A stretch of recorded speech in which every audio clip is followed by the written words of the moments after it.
Mini screen പ്രേക്ഷകർക്ക് ഏറെ പ്രിയങ്കരിയാണ് നടി മൃദുല വിജയ്. സിനിമയിലൂടെയാണ് കരിയർ ആരംഭിച്ചത് എങ്കിലും സീരിയലിലൂടെയാണ് മൃദുല വിജയ് ശ്രദ്ധിക്കപ്പെട്ടത്. തിരുവനന്തപുരംകാരിയായ മൃദുല 2014 ആദ്യം സിനിമയിൽ അഭിനയിച്ചത്. ആദ്യത്തെ താരത്തിൻ്റെ സിനിമ തമിഴിലായിരുന്നു. 100-ാം നാൾ എന്നായിരുന്നു സിനിമയുടെ പേര്. പിന്നീട് 2015 ജെനിഫർ കറുപ്പയ്യ എന്നൊരു തമിഴ് സീരിയലിൽ മൃദുല അഭിനയിച്ചു. 2015 തന്നെയാണ് മൂന്നാമത്തെ തമിഴ് സിനിമയും സംഭവിച്ചത്. നടൻ അൻപയെ മുറിക്കും എന്നായിരുന്നു സിനിമയുടെ പേര്. പിന്നീട് 2 മലയാള സിനിമകളിലാണ് മൃദുല അഭിനയിച്ചത്. സെലിബ്രേഷൻ, ബ്രിട്ടീഷ് ബംഗ്ലാവ് എന്നിവയായിരുന്നു ആ സിനിമകൾ. സിനിമയിൽ തന്നെ കൂടുതൽ ശോഭിക്കുമെന്ന ആഗ്രഹമെന്നായിരുന്നു മൃദുല അഭിനയത്തിലേക്ക് എത്തിയത്. പക്ഷേ വിധി മറ്റൊന്നായിരുന്നു. മൃദുലയുടെ സൗഭാഗ്യങ്ങളെല്ലാം സീരിയലിലായിരുന്നു. ഇതുവരെ മൃദുല ചെയ്ത എല്ലാ സീരിയലുകളും കഥാപാത്രങ്ങളും ഹിറ്റായിരുന്നു. ഏഷ്യാനെറ്റ്, സി കേരളം, മഴവിൽ മനോരമ തുടങ്ങി വിവിധ ചാനലുകളിലായി നിരവധി സീരിയലിൽ ഭാഗമായിരുന്നു മൃദുല വിജയ്. കൂടാതെ ചില റിയാലിറ്റി ഷോയിലും മൃദുല പങ്കെടുത്തിട്ടുണ്ടായിരുന്നു. സീരിയൽ നടനും മജീഷ്യനുമായ യുവ കൃഷ്ണയുമാണ് മൃദുല വിവാഹം കഴിച്ചത്. യുവയും അഭിനയത്തിൽ സജീവം തന്നെയാണ്. യുവ കൃഷ്ണയുമായുള്ള വിവാഹശേഷമാണ് മൃദുല യൂട്യൂബിലും സോഷ്യൽ മീഡിയയിലെല്ലാം വളരെയധികം സജീവമാകുന്നത്. വിവാഹം, മകളുടെ വരവ് തുടങ്ങിയ എല്ലാ സന്തോഷ നിമിഷങ്ങളും മൃദുല ആരാധകർക്കായി തൻ്റെ യൂട്യൂബ് ചാനൽ വഴിയും മറ്റ് സോഷ്യൽ മീഡിയ വഴിയും പങ്കെടുക്കാറുണ്ട്. മൃദുലയുടെയും യുവയുടെയും മകൻ ധ്വനിയും ഇന്നൊരു കൊച്ചു സെലിബ്രിറ്റിയാണ്. ഇപ്പോഴിതാ മൈൽ സ്റ്റൈൻ മേക്കർ എന്ന യൂട്യൂബ് ചാനലിന് നൽകിയ അഭിമുഖത്തിൽ മൃദുല പറഞ്ഞ ചില കാര്യങ്ങളാണ് വൈറലാകുന്നത്. സീരിയൽ അഭിനയിച്ചതോടെ തനിക്ക് ഒട്ടും താല്പര്യക്കുറവുണ്ടായിരുന്നു.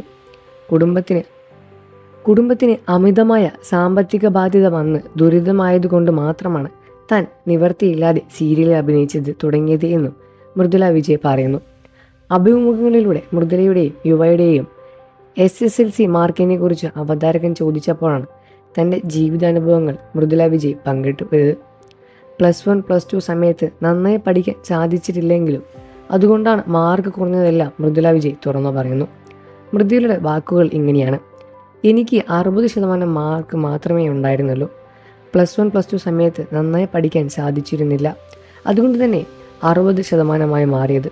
അടുത്ത മാർക്ക് നേടാൻ സാധിച്ചുള്ളൂ. ആ സമയത്ത് അച്ഛനും അമ്മയ്ക്കും ഒരു അപകടം സംഭവിച്ചു. ഹ്യൂമാനിറ്റീസ് ആയിരുന്നു എടുത്തിരുന്നത്. എനിക്ക് താല്പര്യമുണ്ടായിരുന്ന സബ്ജക്റ്റാണ്. അതുകൊണ്ട് തന്നെ നന്നായി ശ്രമിച്ചുവെങ്കിൽ എനിക്ക് കുറച്ചുകൂടി മാർക്ക് വാങ്ങാൻ കഴിയുമായിരുന്നു. 10ൽ പഠിക്കുമ്പോഴാണ് ഞാൻ സിനിമ ചെയ്തത്. +2 കഴിഞ്ഞാണ് സീരിയൽ ചെയ്തത്. സീരിയൽ വെറുതെ ആളായിരുന്നു ഞാൻ. സീരിയൽ ഓഡീഷൻ വന്നപ്പോഴൊക്കെ അമ്മയ്ക്ക് അതിലേക്ക് വിടാൻ താല്പര്യമുണ്ടായിരുന്നു. പക്ഷേ എനിക്ക് ഇഷ്ടമായിരുന്നില്ല. പിന്നെ അച്ഛനും അമ്മയ്ക്കും അപകടം സംഭവിച്ചപ്പോൾ കുടുംബത്തിൻ്റെ വരുമാനം നിലച്ചു. ഞങ്ങളെ സഹായിക്കാനും ആരും ഉണ്ടായിരുന്നില്ല. വീടിൻ്റെ വാടക അടക്കം എല്ലാം മുടങ്ങി. സാമ്പത്തികമായി പ്രതിസന്ധിയിലായതോടെ കുടുംബത്തോടെ മരിക്കാൻ ഞങ്ങൾ തീരുമാനിച്ചു. ആ സമയത്താണ് ഒരു സീരിയൽ ഓഫർ എനിക്ക് വന്നത്. അതുവരെ നിർബന്ധില്ലാതെ ജീവിക്കാൻ വേണ്ടി ഞാനത് സ്വീകരിച്ചു. അതോടെ നല്ല രീതിയിൽ ഫാമിലി നോക്കാനും വീട് വയ്ക്കാനും വാഹനം വാങ്ങാനും അനിയത്തി പഠിപ്പിക്കാനും വിവാഹം കഴിപ്പിക്കാനും എല്ലാം സാധിച്ചു. പക്ഷേ എനിക്ക് കോളേജ് ലൈഫ് ആസ്വദിക്കാൻ സാധിച്ചില്ല. ഓവറായി എക്സാജുറേറ്റ് ചെയ്ത് സീരിയൽ കാണിക്കും. അതൊന്നും എനിക്കിഷ്ടമല്ലായിരുന്നു. അതാണ് സീരിയൽ അഭിനയിക്കാൻ മടിച്ചത് എന്നും മൃദുല വിജയ് തുറന്നു പറയുന്നു. എന്നാൽ ഈ വാർത്തകളുടെ കൂടെ തന്നെ മൃദുലയും യുവയും തമ്മിൽ എന്തൊക്കെയോ പ്രശ്നങ്ങളുണ്ട് എന്നും അവർ തമ്മിൽ വിവാഹമോചനത്തിൻ്റെ വക്കിൽ വരെ എത്തിയെന്ന തരത്തിലും വാർത്തകൾ ഒരുപാട് പ്രചരിക്കാൻ തുടങ്ങി. എന്നാൽ അതെല്ലാം തന്നെ വ്യാജ വാർത്തകളാണ് എന്നാണ് പുറത്തുവരുന്ന റിപ്പോർട്ടുകളിൽ സൂചിപ്പിക്കുന്നത്. ഇത്തരം വ്യാജ വാർത്തകളിൽ വീഴാതിരിക്കാൻ ശ്രമിക്കുക. വാർത്തകളും വിശേഷവും എത്രയും പെട്ടെന്ന് അറിയാൻ നമ്മുടെ ഈ വീഡിയോ ഒന്ന് ലൈക്ക് ചെയ്ത് ചാനൽ സബ്സ്ക്രൈബ് ചെയ്ത് സപ്പോർട്ട് ചെയ്യണേ ഫ്രണ്ട്സ്.